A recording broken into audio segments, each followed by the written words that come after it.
Hello students, welcome back again on your YouTube channel Physics by Shri Ram sir. So बच्चों, ये हमारा first chapter का CBSE board questions का last video है और इसमें हम कंप्लीट करेंगे। सो क्वेश्चन है कि जो क्वेश्चन आप देख रहे हैं इसके अंदर अगर हम देखें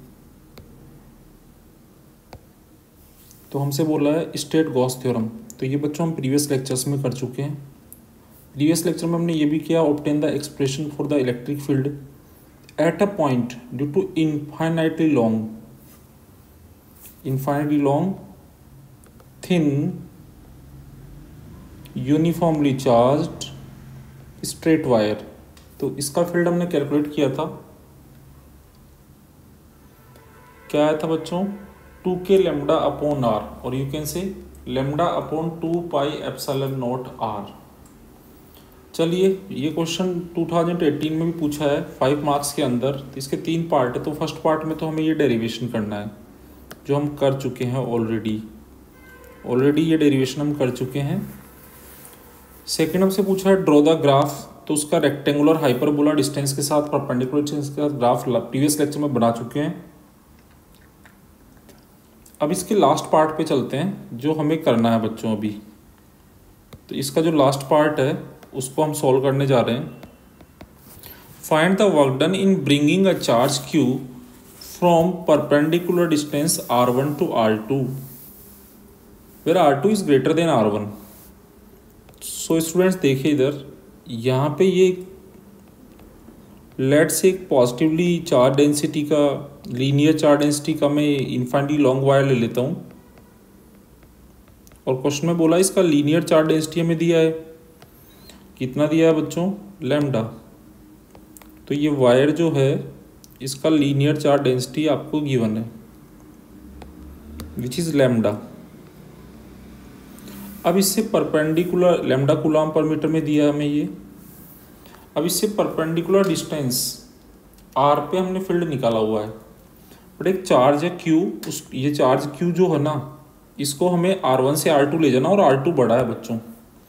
तो लेट से perpendicular this is r1 distance, ये r1 है बच्चों, और फाइनली हमें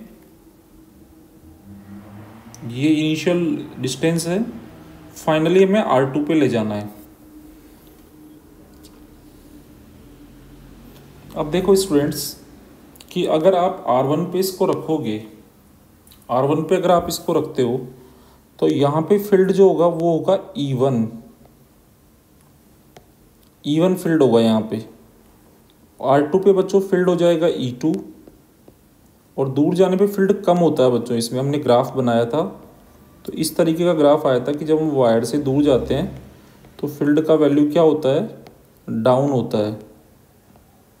यहाँ पे E प्रोपोर्शनल टू 1/r होता है इनफाइनाइटली लॉन्ग वायर की वजह से। तो जब हम दूर जाएंगे तो R बढ़ेगा तो E कम होगा। तो अगर बच्चों E कम होगा तो यहाँ पे जो Q चार्ज जब यहाँ रखा होगा तो उस पर QE1 फोर्स लगेगा, जिसको मैं बोल रहा हूँ F1। और जब यहाँ रखोगे तो फोर्स QE2 लगेगा, जिसको मैं बोल रहा हूँ F2। मतलब इतना हमें समझ में आ गया है कि जो फोर्स यहाँ पे लगने वाला है F इक्वल टू QE, जो भी चार्ज है उस जिस पे जो ये वायर फोर्स लगाएगा, तो उसके कारण क्या है कि ये फोर्स जो है, ये फील्ड दोनों क्या है बच्चों, these are variable. Field variable है तो फोर्स भी वेरी करेगा, तो दे आर वेरिएबल। तो यहाँ पे फोर्स वेरी कर रहा है। तो अगर हमें वर्क डन निकालना है तो हमें इंटीग्रेशन की हेल्प लेनी पड़ेगी। तो मैं क्या करता हूँ कि ना तो इनिशियल पोजीशन पे लेता हूँ ना फाइनल, बीच में कोई पॉइंट लेता हूँ।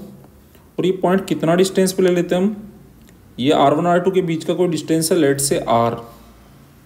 ये डिस्टेंस कितना है बच्चों, r डिस्टेंस पे ले लिया हमने।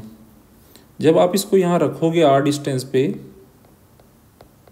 तो इस पे फोर्स लगेगा यहाँ पे F equal to Q times E। अगर बच्चों ये चार्ज भी पॉजिटिव है और लीनियर चार्ज डेंसिटी भी पॉजिटिव है तो रिपल्सन का फोर्स लगेगा। तो ये वायर क्या करेगा, इससे अवे, ये जो चार्ज है ये अवे मूव करेगा। मतलब हम ये एक क्यू चार्ज को यहाँ रखते हैं तो इस क्यू चार्ज पे जो फोर्स लगने वाला है वो इधर लगने वाला है। लेट से हम इसको पॉजिटिव ले रहे हैं और ये भी पॉजिटिव है, पर फाइनल फार्मूला आएगा उसमें हम जब विथ साइन डालेंगे तो अपने आप आंसर एडजस्ट हो जाएगा। तो ये इस पर फोर्स लग रहा है। अब इस फोर्स की वजह से लेट से ये जरा सा मूव करता है, इतना सा। ये कितना है, तो इसको हम बोल रहे हैं डी आर। तो ये जो डिस्प्लेसमेंट है ये है डी आर। अब हम बोल सकते हैं कि आर से आर प्लस डी आर जाने में फोर्स वेरी नहीं करेगा। तो हम बोल सकते हैं कि डी आर डिस्प्लेसमेंट में जो वर्क डन होगा that will B force into displacement into cos zero. तो हम डी आर डिस्प्लेसमेंट में वर्क फाइंड आउट कर लेते हैं। और ऐसे छोटे छोटे डी आर डिस्प्लेसमेंट्स के वर्क जब हम ऐड करेंगे, कहाँ से कहाँ तक, फर्स्ट डी आर यहाँ से स्टार्ट होगा और आखिरी डी आर इस पॉइंट पे जाके ख़त्म होगा यहाँ पे। तो ऐसे इनफाइनाइट छोटे छोटे एलिमेंट्स बनेंगे, सबके ऐड करेंगे तो वो टेक्निक इंटीग्रेशन है बच्चों। तो चलिए हम इसको सॉल्व करते हैं। तो एक चीज़ ज़रूर ध्यान रखें, इसमें हमें अगर work done by external agent पूछा है तो एक्सटर्नल एजेंट का जो वर्क होता है वो negative of work done by electric field होता है या इलेक्ट्रिक फोर्स होता है। तो हम यहाँ पे ये जो फील्ड ले रहे हैं ई, वो इलेक्ट्रिक फील्ड ले रहे हैं। तो अगर इलेक्ट्रिक फील्ड में यहाँ पे ले रहा हूँ तो ये जो फोर्स में ले रहा हूँ ये इलेक्ट्रोस्टैटिक फोर्स ले रहा हूँ मैं। तो इसके कारण जो वर्क आएगा वो भी इलेक्ट्रिक फील्ड का वर्क आएगा। तो अगर मुझे एक्सटर्नल एजेंट का वर्क निकालना है तो माइनस यहाँ पे रहेगा। तो work done by external agent जो हो जाएगा वो हो जाएगा negative of work done by electric field, और इलेक्ट्रिक फील्ड का वर्क इंटीग्रेशन से निकलेगा। तो पहले डी आर डिस्प्लेसमेंट का वर्क लिखेंगे F D R cos zero, और उसके ऐड करने का मतलब है integration from R1 to R2। तो अब हमें इसको प्रोसीड करना आगे। तो एफ क्या है बच्चों, फोर्स है। तो ये कब सॉल्व होगा, जब आपको ये जो एफ है इसका वैल्यू आपको आर के टर्म्स में आना चाहिए। जो फोर्स है इसका वैल्यू बच्चों आपको, जो एफ का वैल्यू है वो आर के टर्म्स में पता होना चाहिए, तो आप इसको सॉल्व कर पाओगे इजीली। तो एफ का वैल्यू आर के टर्म्स में क्या होगा, तो अगर यहाँ से आप देखें तो आप देख सकते हैं इजीली बच्चों कि F equal to Q E, और ई है 2k लेमडा अपॉन आर।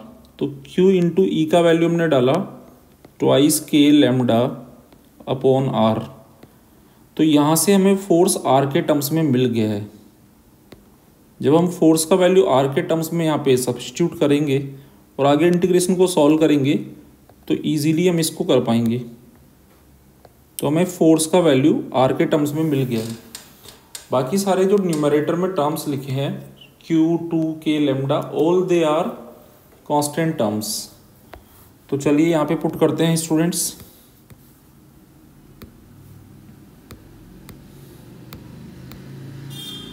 तो यहाँ पे हम लोग ये पुट करते हैं वैल्यूज।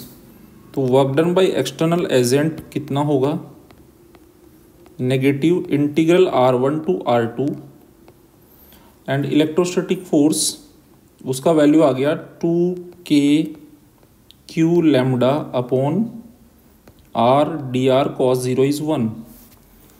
अब स्टूडेंट ये जो डी आर आपने पुट किया है, ये जो डी आर आपने पुट किया है, वैसे ये थोड़ा सा डिफिकल्ट कंसेप्ट है। ये जो डी आर आपने पुट किया है ना, तो ये वास्तव में मॉड डी आर है।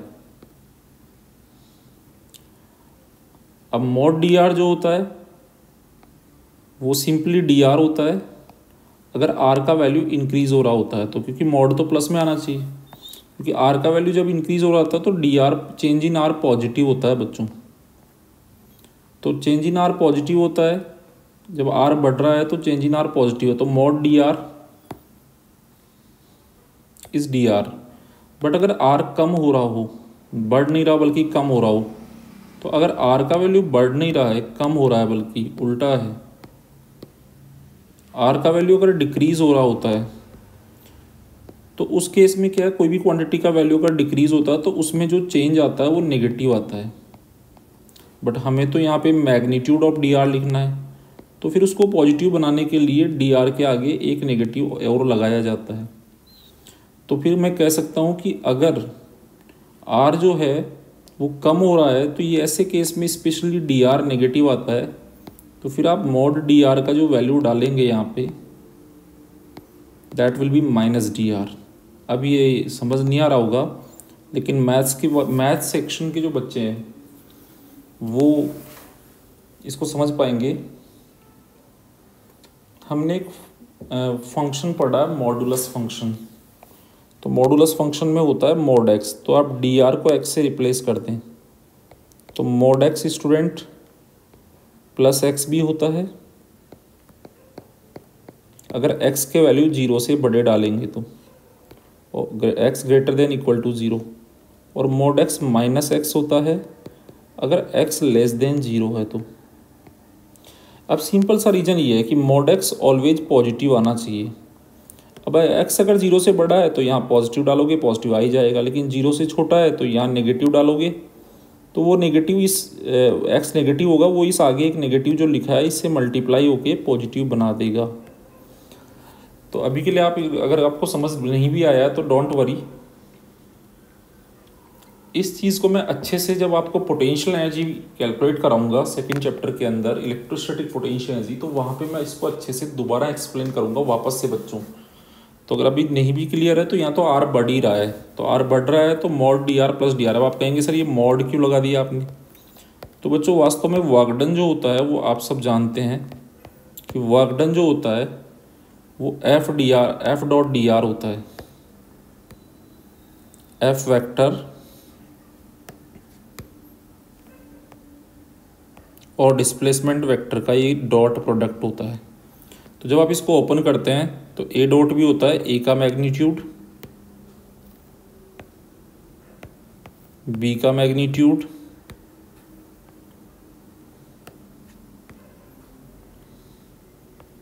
कुछ इस तरह से होता है।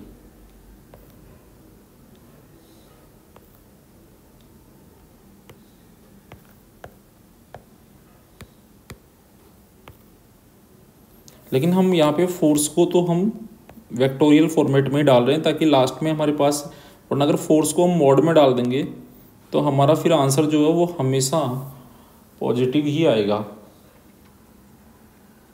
क्योंकि फिर हमारा फॉर्मूला भी मॉड के साथ ही डेवलप होगा। तो चार्ज अगर नेचर चार्ज का चेंज होगा तो फिर आंसर चेंज हो जाएगा, इसलिए फोर्स को हम मॉड में नहीं डालेंगे। ओपन करने पे ये आता है, पर हम चाहते हैं कि हमारा चार्ज पॉजिटिव हो या नेगेटिव हो हम इसको लेके चलें, तो इसलिए मैं फोर्स को मॉड में नहीं रखूँगा। तो वरना फिर फॉर्मूला भी आपका मॉड के साथ आ जाएगा, उसमें लास्ट में आप देखोगे तो ये जो टर्म है ये अगर आप फोर्स को मॉड में डालेंगे तो इसमें क्या होगा बच्चों, ये टर्म हमेशा मॉड के साथ चलेगा। तो लास्ट में फिर आप क्यू प्लस में डालो, ये टर्म अगर मॉड के साथ चलेगा तो क्यू को प्लस डालो या माइनस डालो, ये तो इसको प्लस ही बना देगा, तो कभी आपका माइनस आंसर आ ही नहीं सकता। जबकि चार्ज तो दो टाइप का होता है, पॉजिटिव नेगेटिव, इसलिए फोर्स को हम विथ नेचर ही लेके चल रहे हैं। जितना समझ आता है वो ठीक है, वरना तो आपको क्वेश्चन को मेरे को लगता है कि समझ आ ही रहा होगा। नहीं आ रहा है तो आप सिंपली इन स्टेप्स को भूलिए, स्पेशली बायो स्टूडेंट्स, और आप तो सीधा यहीं से देखिए कि हमने एफ डॉट डी आर को ओपन किया, और जैसे हमने इसको ओपन किया हमने सीधा इसको F D R cos zero लिख दिया। हमने ओपन किया और सीधा हमने इसको क्या लिख दिया, F D R cos zero, और फिर एफ का वैल्यू डाल दिया, कॉस ज़ीरो 1 हो गया। तो अब इसकी स्टेप्स को सॉल्व कर लेते हैं बच्चों इजीली। तो देखो क्या होगा, minus twice K Q lambda, ये बच्चों बाहर आ जाएगा, और ये हो जाएगा integral 1/r D R from R1 to R2। Now student हमने पढ़ा है अगर मैं d बाई डी आर करता हूँ किसका, ln r, तो वो 1/r होता है, मतलब ln r का डिफ्रेंशिएशन 1/r होता है। तो 1/r को जब इंटीग्रेट करोगे आप तो वो ln r होगा, तो यहाँ पे आ जाएगा twice K Q lambda ln r, और यहाँ लिमिट डाल देंगे बच्चों R1 टू R2। तो फर्दर सॉल्व करते हैं, W एक्सटर्नल का वैल्यू आएगा बच्चों, माइनस साइन भी यहाँ साथ चलेगा, इस चीज़ का हमें ध्यान रखना है। तो डब्ल्यू एक्सटर्नल का वैल्यू क्या आएगा students finally?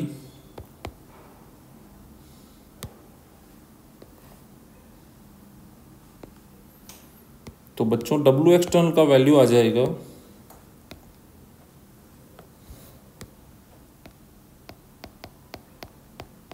-2k/q lambda.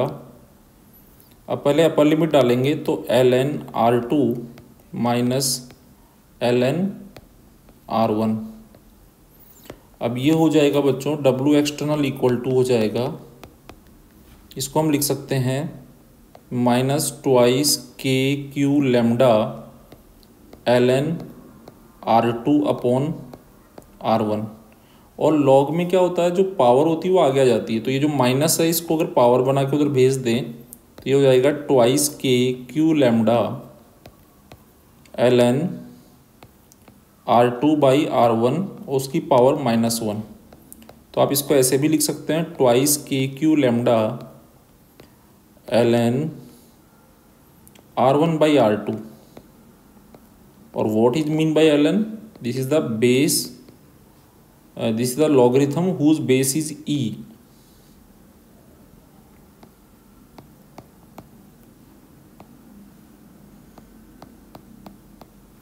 So this is the final answer। now बच्चों नेक्स्ट क्वेश्चन देख रहे हैं आप। A infinite line charge produces a field of this value at a 2 centimeter distance। This is the simple question, so we are taking directly. देखो बच्चों ये lambda charge density का line charge है, distance 2 centimetre है, metre में convert करेंगे 2 × 10⁻² metre हो जाएगा। और आर डिस्टेंस पे कितना फील्ड क्रिएट कर रहा है 9 × 10⁴। तो हमसे लीनियर चार्ज डेंसिटी लैम्डा का वैल्यू पूछा, तो ये फॉर्मूला बेस्ड क्वेश्चन है। E = 2k λ/r। तो यहाँ से लैम्डा का वैल्यू हो गया ER/2k। हमने E का वैल्यू डाल दिया, R का वैल्यू डाल दिया, 2 और k का value 9 × 10⁹, everything get cancelled and we got the answer 10⁻⁷। Now we move to next question. An infinitely long positively charged straight wire has a linear charge density। तो फिर से हम infinitely long wire बनाते हैं। So this is infinitely long wire, this is positively charged, having linear charge density is lambda coulomb per meter। Now an electron is revolving। हमसे बोला बच्चों an electron is revolving around the wire as its center, around the wire as its center। Wire इसके centre की तरह है with a constant velocity. Velocity तो होना नहीं चाहिए बच्चों अगर चारों तरफ घूम रहा है, this is the wrong information. ये जो वेलोसिटी इन्होंने लिखा है इसकी जगह पे क्या आएगा, स्पीड। इसकी जगह पे स्पीड आएगा, बिकॉज अगर वो घूम रहा है चारों तरफ तो डायरेक्शन तो चेंज हो ही रहा है बच्चों, और डायरेक्शन चेंज हो रहा है तो फिर वेलोसिटी तो चेंज हो रहा है। तो फिर वेलोसिटी कांस्टेंट नहीं है, ये बेसिकली कांस्टेंट स्पीड है इन अ सर्कुलर प्लेन। तो ये सर्कल में इसके चारों तरफ घूम रहा है बच्चों, सर्कुलर प्लेन के अंदर। तो इसके चारों तरफ एक सर्कुलर ऑर्बिट बना देते हैं।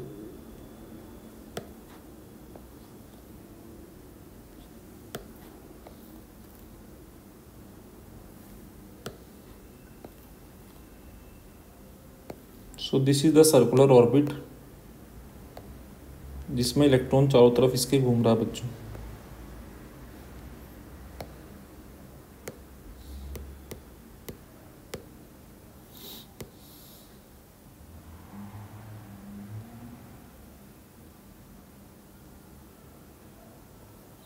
तो इस वायर के चारों तरफ बच्चों ये इलेक्ट्रॉन सर्कुलर ऑर्बिट में घूम रहा है।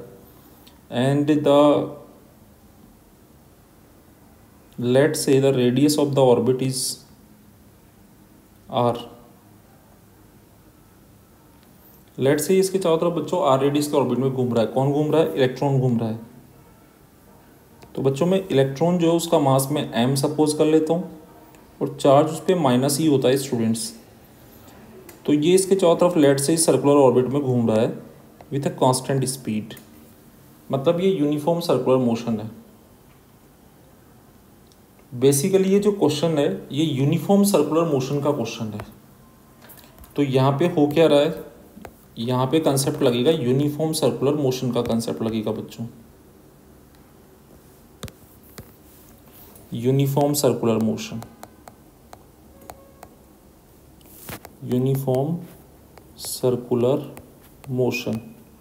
अब यूनिफॉर्म सर्कुलर मोशन का कंसेप्ट ये होता है कि अगर कोई पार्टिकुलर, लेट से बच्चों एक पार्टिकल है जिसका मास m है और वो किसी r रेडियस के सर्कल में घूमना चाह रहा है, तो उसको, और v स्पीड से घूमना चाह रहा है, तो उसको mv²/r इतने फोर्स की ज़रूरत होती है। आप कहेंगे सर ज़रूरत क्यों होती है? तो इसको सर्कल में बनाने के लिए डायरेक्शन ऑफ वेलोसिटी को लगातार बदलते रहना पड़ता है। जैसे यहाँ आएगा बच्चों तो वेलोसिटी इस डायरेक्शन में होगी टेंजेंशियल, जब यहाँ आएगा तो वेलोसिटी इस डायरेक्शन में होगी। तो इसको अगर सर्कल में घूमना है तो इसकी direction of velocity continuously change होनी चाहिए, और वो ये उसके लिए जो फोर्स की ज़रूरत पड़ती है, वेलोसिटी के डायरेक्शन को चेंज करने के लिए जो फोर्स की ज़रूरत पड़ती है वो हमेशा इतना फोर्स चाहिए होता है, उसके मास, स्पीड और रेडियस पे डिपेंड करता है। तो this is the required centripetal force.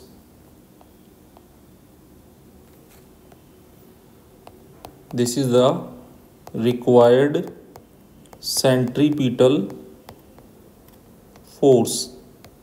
मतलब आप ऐसे समझ लीजिए बच्चों कि ये सर्कुलर मोशन के लिए एक नीड है। मतलब ये सच में ये mv²/r खुद कोई फोर्स नहीं है, ये तो नीड को कैलकुलेट करने का फॉर्मूला है कि इतने फोर्स की ज़रूरत है। अब कोई ना कोई नेचुरल फोर्स होना चाहिए जो सेंटर की ओर इस वैल्यू का एक्ट करे। कोई ना कोई बच्चों क्या होना चाहिए, एक नेचुरल फोर्स होना चाहिए जिसकी डायरेक्शन जो है वो सेंटर की तरफ हो और वो इस पार्टिकल पे लगे ताकि इसको नीड पूरी हो जाए। तो यहाँ पे क्या होगा, इस पॉइंट पे बच्चों इलेक्ट्रिक फील्ड होगा। अगर ये पॉजिटिव चार्ज है तो इसके कारण away from the charge electric field का डायरेक्शन होगा। इलेक्ट्रिक फील्ड किसकी वजह से है, इस वायर की वजह से। अब इस पॉइंट पे इलेक्ट्रिक फील्ड का डायरेक्शन अगर बच्चों अवे फ्रॉम द वायर है तो इलेक्ट्रॉन पे फोर्स किधर लगेगा, तो इलेक्ट्रॉन कैसा चार्ज है, नेगेटिव चार्ज। तो नेगेटिव चार्ज पे फोर्स किधर लगता है, फील्ड के अपोजिट। तो इस पे फोर्स इधर लगेगा वायर की तरफ, मतलब सेंटर की तरफ।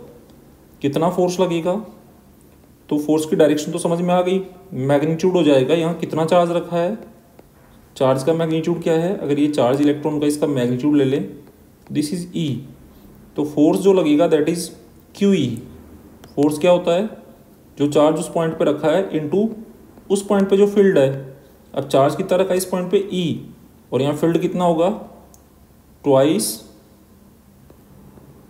के lambda upon R, where what is K is the electrostatic constant. तो ये यहाँ पे, तो हम यहाँ पे लिख सकते हैं ट्वाइस के ई लैम्डा अपॉन आर, ये फोर्स लगेगा बच्चों।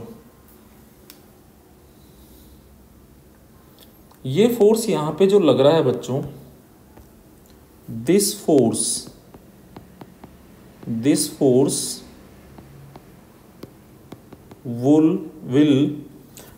will fulfill need for uniform circular motion. तो देखिए बच्चों, ये जो नीड तो क्रिएट हो गई है ये तो, लेकिन इसकी फुलफिलमेंट कहाँ से होगी, तो required centripetal force provided by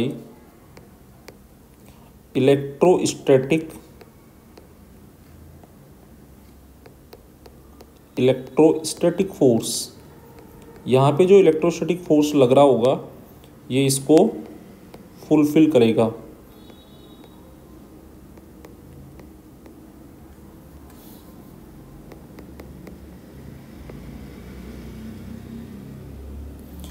तो ये जो फोर्स है ये कितना है, तो इसको इसके इक्वेट करना पड़ेगा। तो ये फोर्स है ट्वाइस के ई लैम्डा अपॉन आर। तो हम देख पा रहे हैं आर से आर कैंसिल हो गया। अब क्वेश्चन में हमसे क्या पूछ रहे हैं, इसके परपेंडिकुलर प्लेन में मूव कर रहा है, deduce expression for kinetic energy. तो कोई भी m मास का पार्टिकल अगर v स्पीड से घूम रहा है तो बच्चों काइनेटिक एनर्जी हाफ mv² होती है। मुझे यहाँ mv² दिख रहा है तो हाफ नहीं दिख रहा, तो इस हाफ को मैं इधर ले आता हूँ। तो इस हाफ को जब मैं इधर ले आऊँगा तो ये बन जाएगा हाफ mv², और इधर क्या रह जाएगा बच्चों, तो इधर आ जाएगा ट्वाइस के ई लेमडा, सॉरी 2 तो इधर आ गया, K E lambda only. What is this? This is kinetic energy which is k e lambda, और ये तीनों टर्म कांस्टेंट है बच्चों। यूनिफॉर्म चार्ज डेंसिटी है तो काइनेटिक एनर्जी कांस्टेंट आ गई।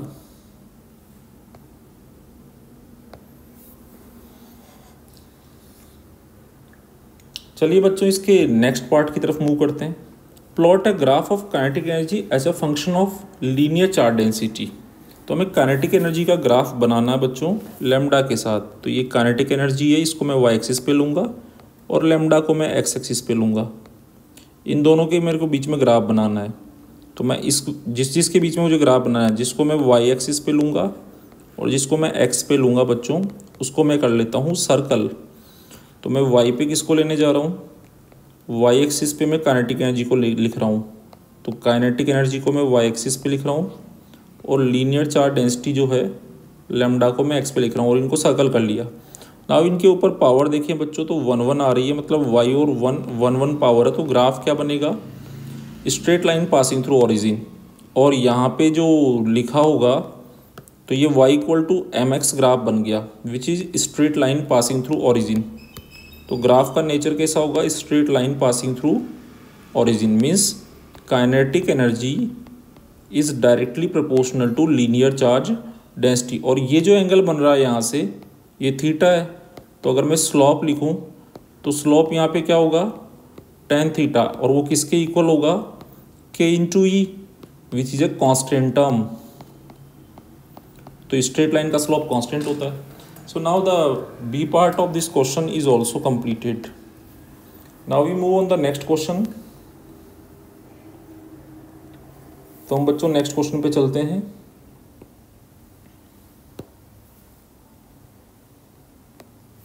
सो देखिए इधर डिफाइन इलेक्ट्रिक फ्लक्स, तो ये हम पहले ही कर चुके हैं बच्चों। अब बोला है using Gauss law prove that the electric field at a point due to uniformly charged infinite plane sheet is independent of the distance from it. तो देखो बच्चों, electric field due to infinitely large uniformly charged very thin plane sheet. Very thin का मतलब यहाँ पे है बच्चों single layer sheet, इसकी एक ही लेयर है। मतलब ऐसे समझो कि प्रोटॉन्स को हमने एक मतलब सरफेस में जमा दिया, उनको बिल्कुल सेट कर दिया प्रोटॉन्स को, तो एक सिंगल लेयर शीट यहाँ बन रही है। अब पहली बात ये आती है बच्चों, फील्ड का डायरेक्शन होगा किधर। तो फील्ड देखो किधर होगा। तो अगर आप इस डायग्राम को देखो तो अगर आप यहाँ पे एक चार्ज एलिमेंट डी क्यू ले लेते हैं और ऐसे ही एक चार्ज एलिमेंट ले लेते हैं, हम सीट से चलते हैं परपेंडिकुलर डिस्टेंस डी पे। तो ये जो डी क्यू चार्ज होगा इसके कारण भी फील्ड होगा इस पॉइंट पे, और ये वाला जो डी क्यू है इसके कारण भी होगा। तो सम डिस्टेंस डी पे हम मूव कर जाते हैं, तो यहाँ देखते हैं तो इस वाले डी क्यू के कारण फील्ड किधर होगा, तो जो फर्स्ट वाला डी क्यू है उसके कारण field along the line away from the charge होगा बिकॉज पॉजिटिवली चार्ज्ड है। तो इसके कारण फील्ड बच्चों इधर होगा और इसके कारण किधर होगा, इधर। जब आप पैरेललोग्राम लॉ से इन दोनों का वेक्टर सम करेंगे, अगर हम पैरेललोग्राम लॉ लगाते हैं यहाँ पे और इन दोनों का क्या करते हैं, वेक्टर एडिशन करते हैं,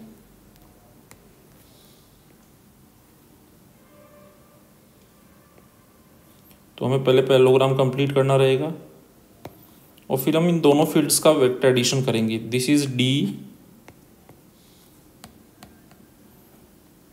ये दोनों डी है बच्चों, ये भी डी है। तो इन दोनों डी का जब आप वेक्टर एडिशन करेंगे then you will find that कि जो नेट डी आएगा आपके पास, जो एडिशन होके आएगा वो ये आएगा बच्चों। सो this is the direction of net electric field. तो ऐसे जब सारे एलिमेंट्स का ऐड होगा, इवन दो अगर आप इसको 3D में भी लेंगे तो भी यही आएगा। तो ये डायरेक्शन कौन सा आया, ये शीट के सरफेस के परपेंडिकुलर डायरेक्शन है। This is perpendicular to plane of sheet. तो इनफाइनली लार्ज होने का बेनिफिट ये है, ऊपर काफ़ी सारे डी क्यू होंगे। तो मतलब हमें ये चीज़ याद रखनी है कि इनफाइनली लार्ज शीट है तो फील्ड की डायरेक्शन हमेशा शीट के सरफेस के परपेंडिकुलर होगी। अगर ये चार्ज पॉजिटिव है बच्चों तो अवे होगी, और नेगेटिव होता तो ये फील्ड का डायरेक्शन टुवर्ड्स द शीट होता। तो डायरेक्शन क्लियर, हमेशा perpendicular to plane of sheet ही डायरेक्शन होगा। तो यहाँ हमने लिखा डायरेक्शन हमेशा क्या होगा, perpendicular to plane of sheet होगा बच्चों। ये हमने नोट डाउन कर लिया यहाँ से, ये बहुत इंपॉर्टेंट है जो आपको ध्यान रखना है। अब चलिए कैलकुलेशन चलते हैं फील्ड की। तो जब इस फील्ड की कैलकुलेशन करते हैं तो बच्चों एनसीईआरटी में इसको गॉसियन सरफेस के गॉसियन थ्योरम की हेल्प से करेंगे हम लोग। तो एनसीईआरटी में क्या किया है कि गॉसियन सरफेस क्यूबॉइड लिया है, और कुछ बुक्स में सिलेंड्रिकल भी होता है। तो जैसे ये क्यूबॉइड अगर आपने लिया है तो इस क्यूबॉइड में अगर आप देखें बच्चों तो जितने भी फेसेस आपको दिख रहे हैं यहाँ पे, जितने भी फेसेस आपको दिखेंगे यहाँ पे, तो यहाँ पे आप पाएंगे सबसे पहले इलेक्ट्रिक फील्ड का डायरेक्शन बना देते हैं। तो ऐसे क्वेश्चन भी हमने काफ़ी किए हैं। तो इलेक्ट्रिक फील्ड हमेशा शीट के सरफेस के परपेंडिकुलर होगा। तो राइट साइड में वो राइट साइड होगा और इधर लेफ्ट साइड होगा, दोनों साइड होगा, पर शीट के सरफेस के परपेंडिकुलर। अब हमें एरिया वेक्टर्स बनाते हैं सबके। तो जब आप एरिया वेक्टर प्लेन के परपेंडिकुलर बनाएंगे, तो जब आप प्लेन के परपेंडिकुलर एरिया वेक्टर्स बनाएंगे तो केवल दो ही प्लेन बच्चों ऐसे आएंगे आपके पास, ओनली टू प्लेन्स, दो ही सरफेसेज आपके पास कुछ इस तरह से आएगी बच्चों, जहाँ पे फील्ड का डायरेक्शन एरिया वेक्टर के डायरेक्शन में होगा। ऐसे न्यूमेरिकल्स भी हमने काफ़ी किए प्रीवियस लेक्चर्स में। वो होंगे राइट एंड लेफ्ट फेस, ये दोनों। ये जो राइट फेस आपको दिख रहा है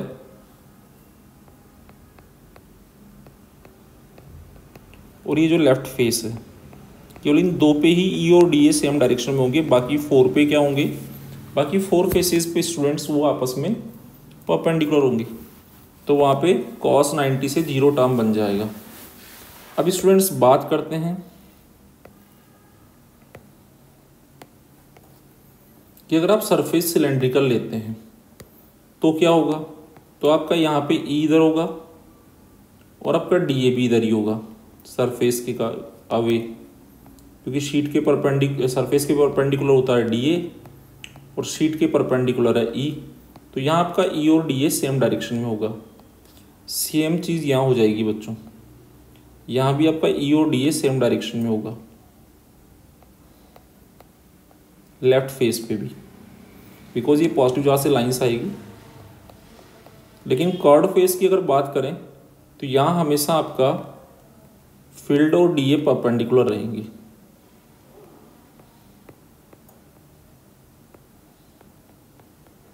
तो यहाँ थीटा हमेशा 90 मेंटेन रहेगा।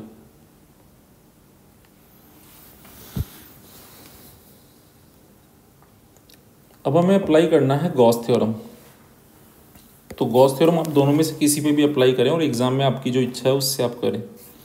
देखो बच्चों, गॉसियन सरफेस जो है उसका ये लेफ्ट, जैसे ये वाली गॉसियन सरफेस है तो शीट तो इनफाइनाइट तक जा रही है, लेकिन हमें गॉसियन सरफेस के अंदर का एरिया लेना होता है। उस पर जो चार्ज होता है गॉसियन सरफेस के अंदर का वो लेना होता है। तो जैसे ये राइट फेस का एरिया अगर ए है तो उतना ही चार्ज यहाँ पे शीट का आएगा अंदर जितना इस राइट फेस का एरिया की जितनी शीट है। तो ये अगर एरिया ए है, ये एरिया अगर ए है तो ये जो शीट अंदर यहाँ आ रही है ये भी बच्चों ए एरिया की होगी, बाकी बाहर निकल रहा होगा। हमें तो इनसाइड चार्ज से मतलब है। ऐसे ही अगर यहाँ पे ये वाला जो क्रॉस सेक्शन एरिया है और लेफ्ट और राइट वाला अगर ये ए है तो जो शीट अंदर आ रही होगी इसके, वो देख रहे हैं ये वाली आ रही है, इतनी आ रही है, बाकी से मतलब नहीं बाहर निकल रहा है।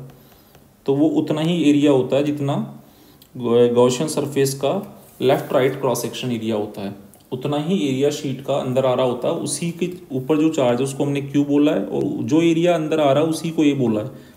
पूरी शीट के एरिया को हमने ए नहीं बोला है। तो चलिए गॉस थ्योरम अप्लाई करते हैं। तो जब आप इधर गॉस थ्योरम अप्लाई करेंगे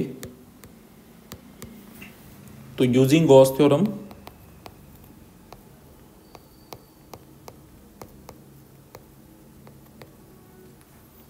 flux passing through closed surface which is integral E dot D A is equal to Q net total inside या Q net inside upon epsilon naught. तो ये तो आप चाहे ये वाला डेरिवेशन करें चाहे ये वाला करें, आपको ये चीज़ तो सेम रहेगी। अब इसको ओपन करेंगे ना बच्चों, तो अब यहाँ पे आप 6 फेसेस पे ओपन होगा ये, अब रिंग नहीं बनाएंगे। तो जैसे पहला टॉप फेस होगा, पर वहाँ के लिए क्या होगा, ई डी ए cos 90। ये आप डायरेक्ट भी लिख सकते हैं बच्चों, क्या लिख सकते हैं, जो हमने पहले भी कई बार लिखा है,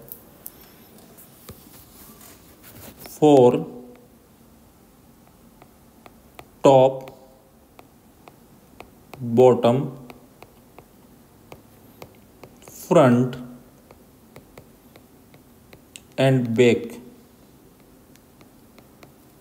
faces theta equal to 90, that's Y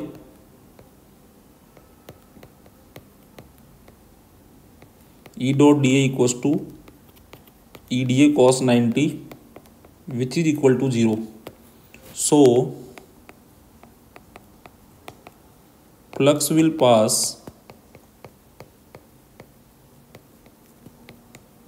only through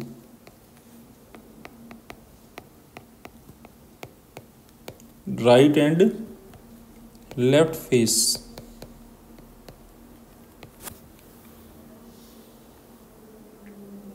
तो राइट और लेफ्ट से ही फ्लक्स पास होगा। So we will do integral, यहाँ पे राइट फेस आएगा और वहाँ पे थीटा हमने देखा 0 है, तो ई D A cos 0।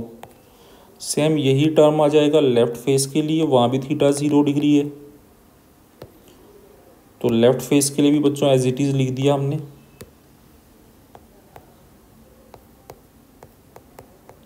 Equal to net inside charge which is Q upon epsilon naught. अब बच्चों एक टर्म यहाँ पे आप जानते हैं, surface charge density, surface charge density, this is, इसको बच्चों हम सिग्मा से लिखते हैं, and this sigma is what, charge per unit area. तो यहाँ पे ये कितना एरिया अंदर आ रहा है, एरिया, और इस पे चार्ज कितना है क्यू। यहाँ पे ये कितना एरिया आ रहा है, एरिया, इस पे चार्ज है क्यू, तो दैट इज क्यू बाई ए। तो इसका यूनिट हो जाएगा कूलम पर मीटर स्क्वायर। तो ये सरफेस चार्ज डेंसिटी है। नाउ स्टूडेंट्स ई कांस्टेंट है because all points are at a same distance. इस वाले फेस पे जितने भी पॉइंट्स हैं ये सब के सब सेम डिस्टेंस पे है। कहाँ से, सीट से परपेंडिकुलर डिस्टेंस सबका सेम है। सो ई इंटीग्रल से बाहर आ जाएगा, that will be integral D of area of right face plus E integral D A area of left face equal to Q by epsilon naught. Now what is integral D A, is A, so E A plus E A equal to Q by epsilon naught, therefore twice E A equal to Q by epsilon naught, and finally E equal to Q upon twice epsilon naught A, and this Q upon is called sigma, so we can write sigma by 2 epsilon naught। आप देख रहे हैं बच्चों इसमें कि ये जो formula हमने लिया है यहाँ पे, इसमें कहीं पे ये D नहीं आ रहा, जो हमने डिस्टेंस D लिया था ना, ये फॉर्मूले में कहीं नहीं आ रहा। इसका मतलब ई सिग्मा पे डिपेंड कर रहा है और मीडियम पे कर रहा है। तो इंडिपेंडेंट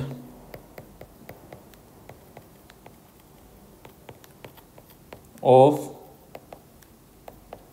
डिस्टेंस फ्रॉम शीट। आप ऐसे भी समझ सकते हैं कि ये जो शीट होती है, ये जो शीट आप देख रहे हैं, इसकी वजह से जो फील्ड होता है, ये जो शीट होती है बच्चों, मैं यहाँ पे कुछ एक्स्ट्रा चीज़ बता रहा हूँ आपको।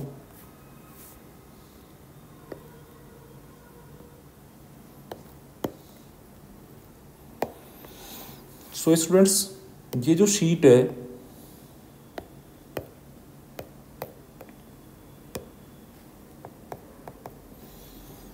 इसके कारण जो लाइंस फील्ड जो है वो बच्चों कांस्टेंट आ रहा है, मतलब सब जगह सेम वैल्यू का आ रहा है और डायरेक्शन भी सब जगह सेम आ रही है। तो हम यहाँ पे बोल सकते हैं कि ये यूनिफॉर्म फील्ड प्रोड्यूस करती है।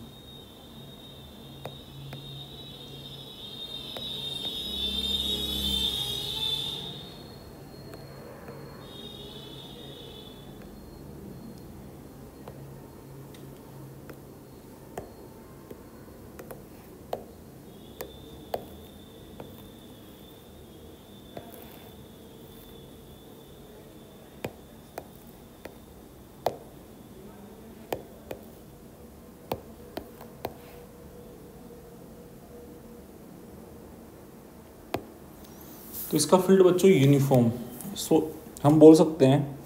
अच्छा, कई बार शीट को ऐसे वायर से दिखा देंगे, तो फिर कैसे पता चलेगा कि शीट है कि वायर है? हमें कैसे समझ आएगा कि शीट है या वायर की बात हो रही है? तो उसका भी तरीका है बच्चों। अगर आपको वो सिग्मा देता है, इसका मतलब ये सरफेस चार्ज की बात हो रही है। लेकिन अगर बच्चों वो आपको लैम्डा देता है तो फिर ये बात हो रही है लाइन चार्ज की। तो जैसे मान लो कि पॉजिटिव चार्ज इस पर डिस्ट्रीब्यूटेड है बच्चों, यहाँ पे पॉजिटिवली चार्ज डिस्ट्रीब्यूटेड है,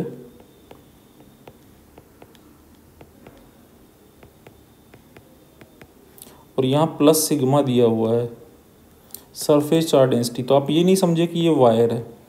अब इसमें सब जगह पे फील्ड सेम होगा ई,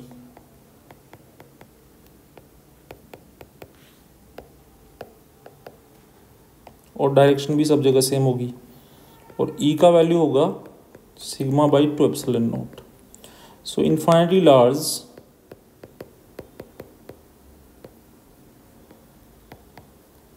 यूनिफॉर्मली चार्ज्ड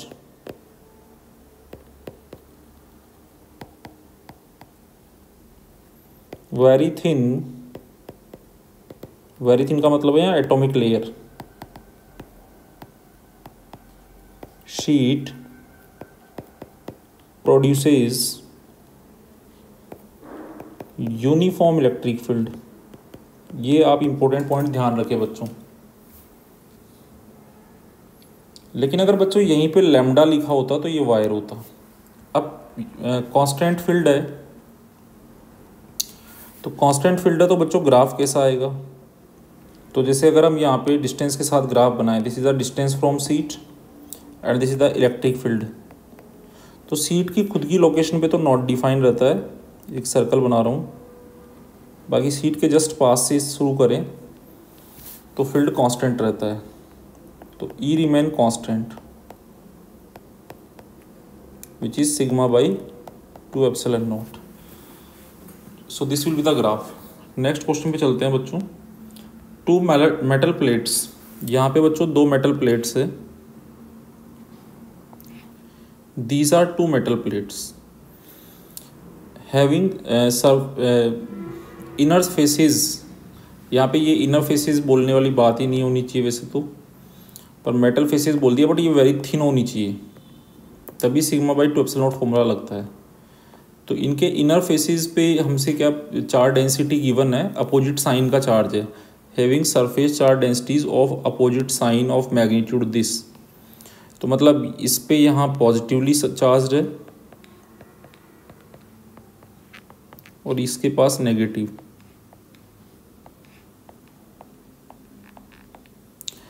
तो यहाँ पे क्या होगा,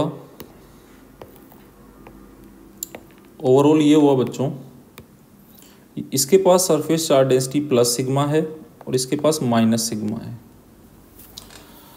अब इसमें क्या होगा कि हमसे पूछा है in the outer region of first plate, चलो इसको फर्स्ट बोल देते हैं और इसको सेकंड।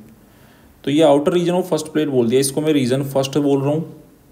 फिर बोला है in the outer region of, इसको रीजन सेकंड बोल रहा हूँ, और मिडिल रीजन जो सीट के बीच में उसको थर्ड बोल रहा हूँ।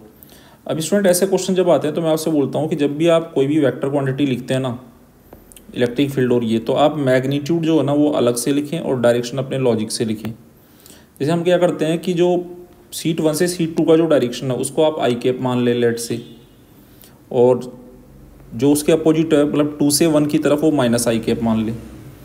अब जैसे क्या होगा बच्चों, जैसे मिडिल रीजन की बात करें, पॉजिटिव चार्ज के कारण शीट किधर फील्ड किधर होता है, अवे। जैसे इस पॉइंट की बात करें तो ये जो पॉजिटिव चार्ज शीट है उसके कारण इधर होगा,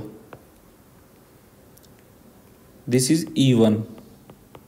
अब कितना होगा, तो पहले आप उसका मैग्नीट्यूड लिखें, वो होगा plus sigma upon 2 epsilon not, और डायरेक्शन क्या आ रही है, राइट में, मतलब आई कैप अलग से लिखे बच्चों, क्योंकि कई बार हमने देखा है कि सिग्मा को विद साइन जब बच्चे लेते हैं तो कई बार उनका मिस्टेक कर देते हैं। ऐसे ही सेकंड शीट का भी जो फील्ड होगा वो इधर ही होगा, क्योंकि नेगेटिव के कारण फील्ड किधर होता है, पॉजिटिव के कारण तो फील्ड अवे होता है, और नेगेटिव के कारण खुद की तरफ होता है, तो अल्टीमेटली दोनों फील्ड सेम डायरेक्शन में हो गए। बस यहाँ पे क्या आ गया, माइनस सिग्मा। लेकिन बच्चों आप देखो मैग्नीट्यूड तो हमेशा पॉजिटिव होता है, तो चाहे प्लस सिग्मा हो या माइनस सिग्मा हो, हमने मॉड बना दिया है तो वो प्लस ही आएगा। तो यहाँ पे अगर इन बिटवीन मेरे को कोई नेट फील्ड पूछेगा, थर्ड रीजन जो हमने बना रखा है ये, तो अल्टीमेटली मॉड इन दोनों को प्लस ही कन्वर्ट कर देगा। तो ये भी sigma by 2 epsilon naught I cap हो गया, और ये भी sigma by 2 epsilon naught I cap ही हो गया। तो टोटल हो गया 2 सिग्मा बाई 2 एप्सिलॉन, 2 कट जाएगा तो ये आ गया sigma by epsilon naught I cap. अभी ये कैलकुलेशन मैं आपके लिए छोड़ रहा हूँ, सिग्मा यहाँ पे दिया है, एप्सिलॉन नॉट का वैल्यू आप डालेंगे और सॉल्व खुद करेंगे। अब बच्चों इस जोन में किधर आएगा, तो सिंपल सी बात है कि पॉजिटिव शीट के कारण अवे आएगा, शीट 1 के कारण, तो ये आएगा मैग्नीट्यूड ई आएगा, सेम आएगा बट आई कैप, और नेगेटिव के कारण टूवर्ड द सीट आएगा, इसका भी मैग्नीट्यूड सेम आएगा बट ये माइनस आई कैप में आएगा। तो यहाँ पे क्या होगा कि ई जो है मैग्नीट्यूड है sigma by 2 epsilon not. But अगर आप यहाँ पे सेकंड जोन के अंदर नेट फील्ड निकालेंगे तो आप इन दोनों को ऐड करेंगे, एक का दोनों का मैग्नीट्यूड सेम है बट डायरेक्शन तो अपोजिट है। तो बच्चों यहाँ पे ये कैंसिल होकर नेट फील्ड 0 आ जाएगा, और यही बच्चों कौन से जोन में होगा, फर्स्ट वाले के अंदर। यही चीज़ यहाँ होने वाली है, पॉजिटिव का अवे, नेगेटिव का टुवर्ड्स, दोनों अपोजिट है, मैग्नीट्यूड सेम है, तो कैंसिल हो जाएंगे बच्चों। जैसे अब नेक्स्ट क्वेश्चन को आप देखें, ये भी कुछ ऐसा ही क्वेश्चन है, 2 शीट्स आपको दी हुई है, ठीक है।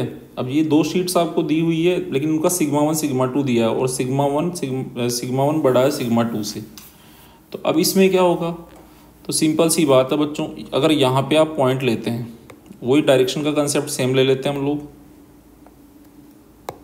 तो आप इस कंसेप्ट से करेंगे तो आप गलती के चांस कम रहेंगे आपके, क्योंकि आप जब विद साइन काम करते हैं वेक्टोरियली तो आपको बहुत सारी थोड़ी चीज़ें ध्यान रखनी पड़ सकती है, क्योंकि फिर प्लस सिग्मा माइनस सिग्मा कैसे लेना है।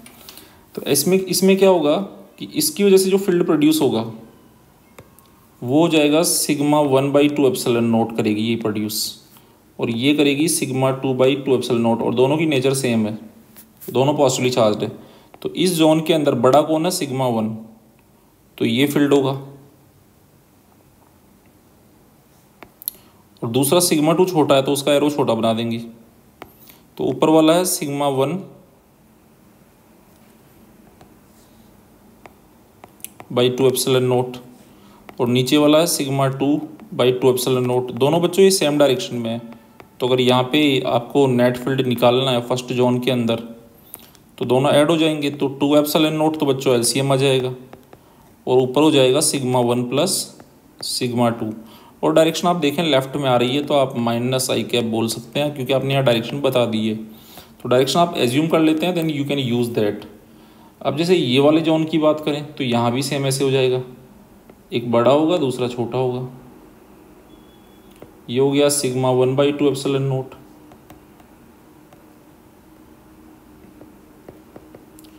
और दूसरा होगा sigma 2 by 2 epsilon not.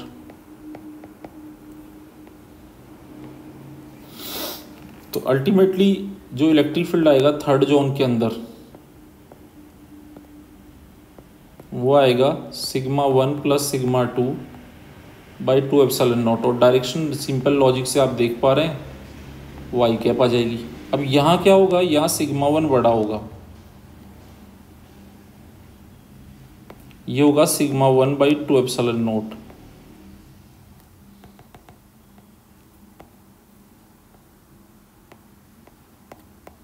But इसी पॉइंट पे दूसरा वाला फील्ड छोटा होगा, ये होगा sigma 2 by 2 epsilon not, net किधर आएगा बच्चों? तो सिंपल सी बात है, लार्जर माइनस स्मॉलर होता है, तो नेट इधर ही आएगा। तो नेट जो फील्ड होगा सेकेंड रीजन के अंदर, वो आप कैसे निकालोगे? बड़े में से छोटा माइनस कर देंगे, और डायरेक्शन किधर ही आएगा? राइट साइड में आएगा। तो larger minus smaller in the direction of larger, तो सिग्मा 1 माइनस सिग्मा 2, ये हम ले लेंगे, ये आ जाएगा sigma 1 minus sigma 2 upon twice epsilon not, और डायरेक्शन कौन सी आ जाएगी? राइट साइड में आ जाएगी।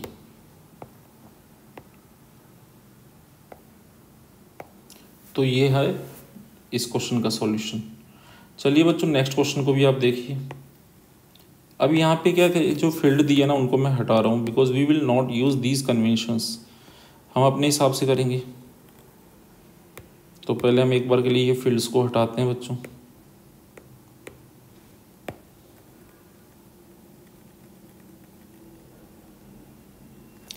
प्लस सिग्मा एक शीट का सरफेस चार्ज डेंसिटी है, और दूसरे शीट का जो है वो माइनस का ट्वाइस सिग्मा है। अब हमें क्या करना है बच्चों?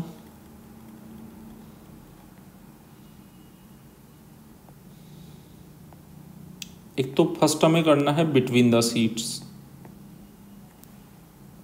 चलिए तो बिटवीन द सीट्स की बात करते हैं, मतलब पॉइंट हमारा यहाँ कहीं होगा, यहाँ कहीं पॉइंट होगा। तो बिटवीन द शीट्स वाले पॉइंट पे बात करते हैं। तो पॉजिटिव सीट के कारण इधर होगा बच्चों, अवे फ्रॉम द शीट, कितना होगा? Sigma by 2 epsilon not magnitude. अब हम यहाँ पे भी डायरेक्शन कन्वेंशन ले लेते हैं बच्चों। लेट से कि upward direction is J cap, J cap means sheet 2 to 1, और this is minus J cap means 1 to 2। ये डायरेक्शन ले लिया हमने। अब जो नेगेटिव शीट है पॉजिटिव के कारण अवे होता है, नेगेटिव के कारण खुद की तरफ ही होता है। तो इसी पॉइंट पे नेगेटिव शीट भी नीचे ही प्रोड्यूस करेगी, बट ज़्यादा वैल्यू का, बिकॉज डबल डेंसिटी है। तो ये कितना करेगी? 2 sigma by 2 epsilon not, this will be the magnitude. जो डायरेक्शन आएगी वो माइनस जे ही इसका आएगा, माइनस जे ही इसका आएगा।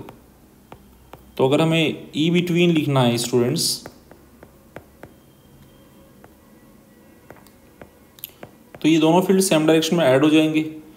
तो एक तो है सिग्मा बाई 2 एप्सिलॉन नॉट, दूसरा है बच्चों 2 सिग्मा बाई 2 एप्सिलॉन नॉट। तो ये हो जाएगा 3 sigma by 2 epsilon naught, and minus J के मीन्स 1 to 2 डायरेक्शन। यहाँ पे नियर आउटसाइड नियर शीट 1, मतलब यहाँ पे निकालना है। तो इस शीट के कारण इधर होगा, जो फर्स्ट शीट है उसके कारण इधर होगा। This is sigma by 2 epsilon not, और किधर हुआ ये हुआ बच्चों जे कैप में। और नेगेटिव शीट के कारण किधर होगा? इधर होगा बच्चों। वो कितना होगा? 2 sigma by 2 epsilon not, but वो माइनस जे में होगा। तो अब इस पॉइंट पे अगर नेट फील्ड निकालना है यहाँ पे ई नेट, तो लार्जर इसमें से इसको माइनस कर देंगे। तो 2 सिग्मा में से एक गया तो सिग्मा बाई 2 एप्सिलॉन नॉट रह गया, और डायरेक्शन लार्जर वाले की होगी minus J cap. So this is the answer. तो ऐसे क्वेश्चंस में मैग्नीट्यूड को अलग ट्रीट करें, डायरेक्शन को अलग से ट्रीट करें, तो आपको दिक्कत नहीं आएगी बच्चों। ये क्वेश्चन हम पहले ले चुके हैं। चलिए अब चलते हैं हम नेक्स्ट प्रॉब्लम के ऊपर। तो यहाँ पे एक देख रहे हैं आप, a small object with a charge q and weight mg attached to one end of a string of length L to a stationary support. The system is placed in a horizontal electric field as shown in figure. और ये फिर vertical से theta angle पर है।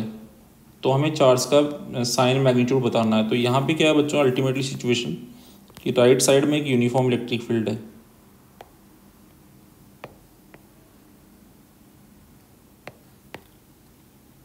Lines will be parallel and equidistant. Now यहाँ पे क्या हो रहा है, लेट्स से एक सपोर्ट है ये,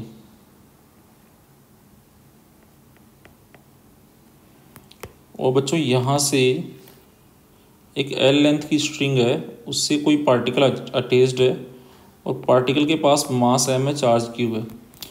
बट चार्ज जो है इसकी अगर ऊपर क्यू है तो इस पर बेटा फोर्स लगेगा। डायग्राम जो फाइनल बनाया हुआ है कुछ इस तरह से है, ये यहाँ पे आ जाता है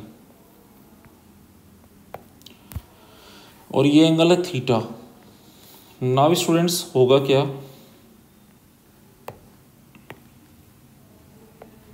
हम एक वर्टिकल लाइन ड्रॉ कर देते हैं, तो पहले फोर्सेस को ड्रॉ करते हैं।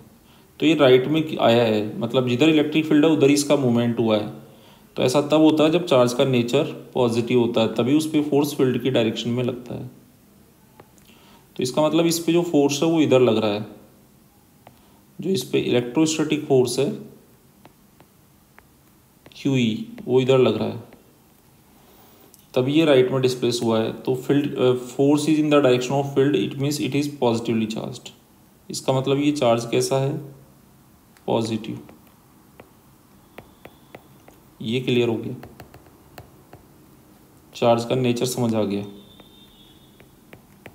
अब यहाँ पे बैलेंस्ड है ये, तो फोर्सेस बनाते हैं। तो वर्टिकली डाउनवर्ड डायरेक्शन में इसका वेट एक्ट करेगा, मास एम है तो वेट होगा mg, और जब ये स्ट्रिंग टॉट हो जाएगी तो इसमें स्ट्रिंग के अलोंग टेंशन फोर्स काम करेगा।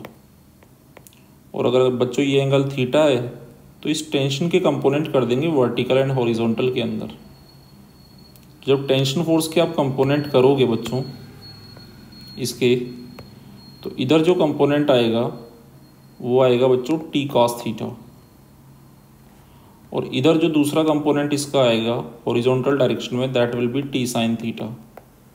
Now horizontal and vertical are perpendicular directions which are independent. So अगर ये रुका हुआ है तो जितना हॉरिजॉन्टल में भी नेट फोर्स जीरो, जितना राइट में लेफ्ट में फोर्स बराबर है, अपवर्ड डाउनवर्ड फोर्स बराबर है। तो यहाँ पे राइट में कितना है बच्चों QE, और लेफ्ट में कितना है t sin theta. Got it. और इसमें बच्चों डाउनवर्ड कितना है mg,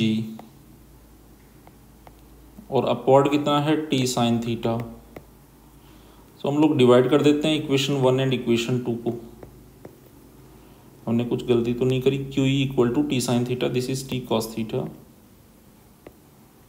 तो हमने इसको डिवाइड कर दिया, तो इक्वेशन 1 में हमने इक्वेशन 2 को डिवाइड कर दिया। So we will get QE by mg on the left side, and here t will get cancel out, so sin theta upon cos theta is tan theta. Therefore q will be mg tan theta multiplied by e। तो ये हमारे पास बच्चों divide by E, mg tan theta upon E हमारे पास value आ गया। तो mg tan थीटा हमने से क्या पूछा था, sign and magnitude of q। तो q का वैल्यू हमसे पूछा है।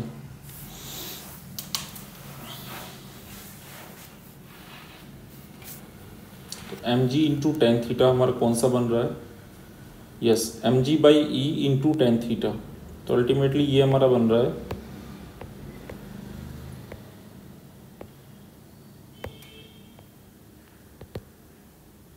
mg divided by E into tan theta. So this is the option. So ये बोर्ड में आया था बच्चों। चलिए next question. So an electric dipole of dipole moment P is placed in a uniform electric field at an angle theta. Derive the expression for the torque and find the orientation। तो ये तो हम already done कर चुके हैं बच्चों, derivation. So this is done in the dipole questions जो हमने किए हैं प्रीवियस लेक्चर में।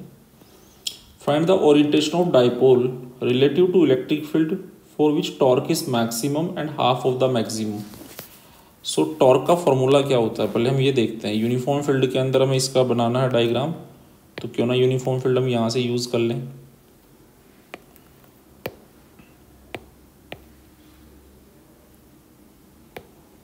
तो देखो बच्चों,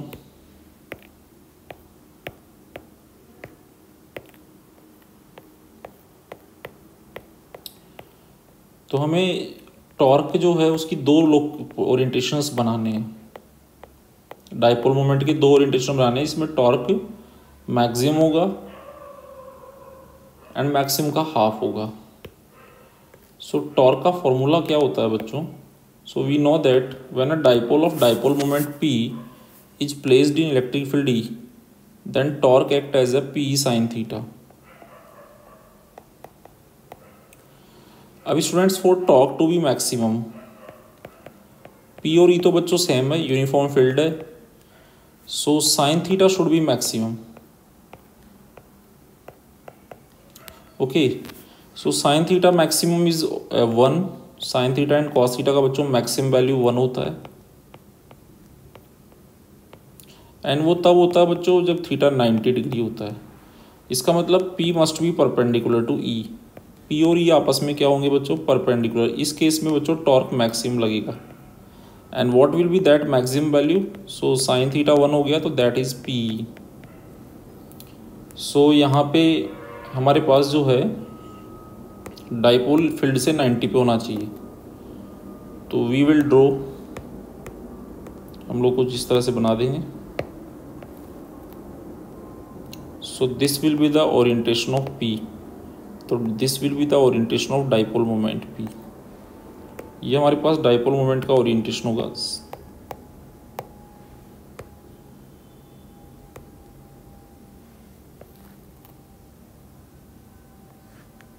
So this should be at a 90 degree. So इधर डाइपोल मोमेंट होगा बच्चों।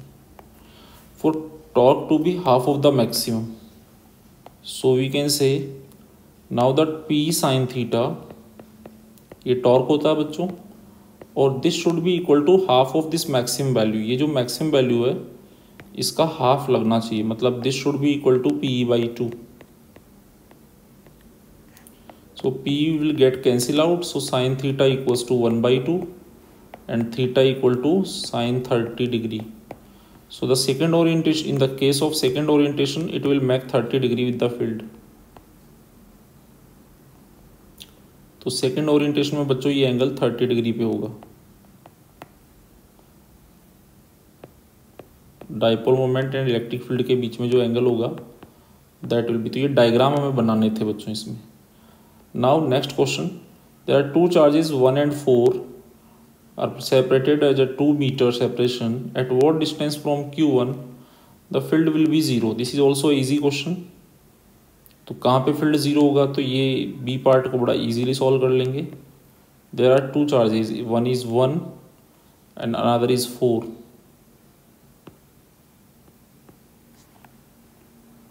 1 and 4 and the separation is 2 meter.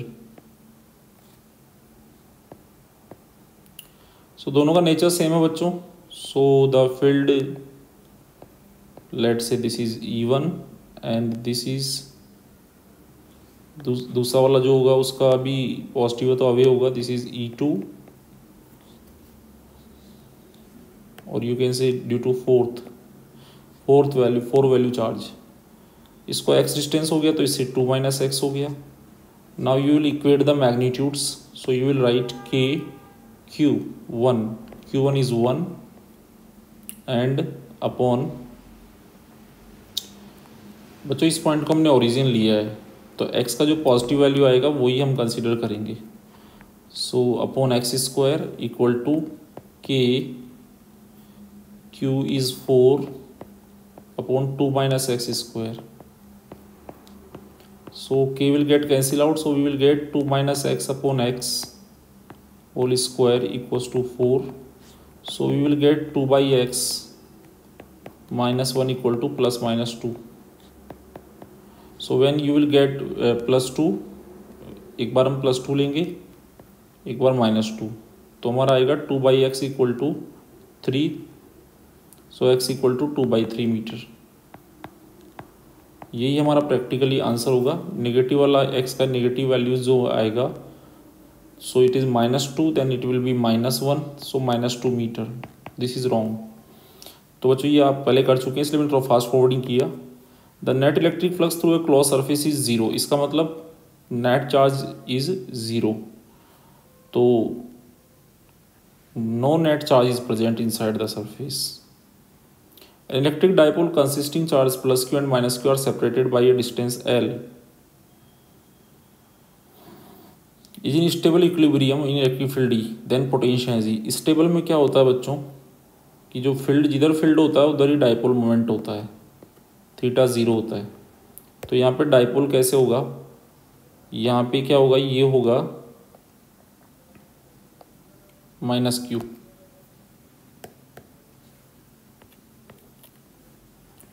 और दूसरा जो होगा दैट इज प्लस क्यू, और यहाँ पे सेपरेशन एल है,